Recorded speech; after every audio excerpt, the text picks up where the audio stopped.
C'est pour ça que c'est important que tu gardes en tête que l'événement, il n'est pas positif ou négatif. Ce que tu dois garder en tête, c'est que l'événement, il vient d'Allah. Et ça, c'est le plus important. Ma sœur, arrête de juger les événements comme bons ou mauvais. Il faut que tu saches que Allah, il voit beaucoup plus loin que toi. Allah, il a une vision globale de ta vie.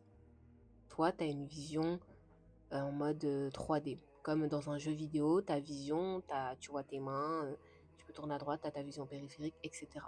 Sauf que Allah, il voit partout. Il voit tout, les circonstances. C'est lui qui planifie. C'est lui qui planifie les circonstances, les relations dans ta vie. Il s'occupe de tout. Et parfois, tu peux interpréter un événement comme bon, parce que ça t'a mis des émotions positives et t'es convaincu que c'est l'événement du siècle. Et quelques temps plus tard, tu te rends compte que cet événement, il t'a pas rapporté tant d'émotions positives que ça. Et au contraire, parfois, tu peux interpréter un événement comme négatif, et au final, tu te rends compte que cet événement t'a servi de leçon et ça t'a permis d'avoir un tremplin, on pourrait dire ça. Donc, il faut que tu sois dans une vision où quand tu vis des événements dans ta vie, il faut pas que tu sois dans les extrêmes.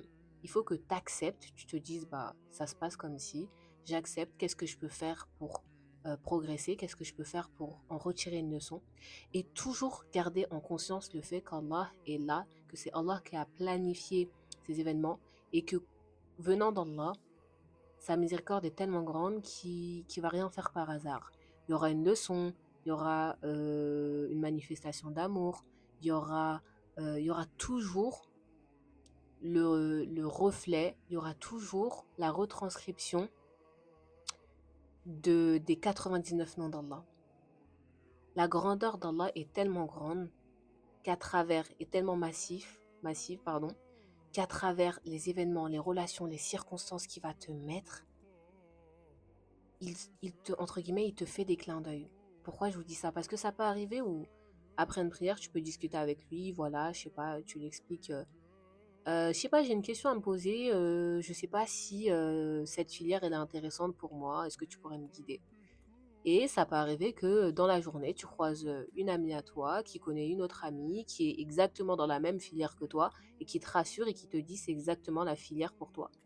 Exemple tout simple et bateau, mais c'est un exemple qui nous montre que Allah, il est là et que il peut te faire passer des messages, te faire passer des signes partout. Il faut que quand tu vis ta vie, tu expérimentes ta vie, il faut que tu sois en mode, ok, je sais que Allah, il me parle.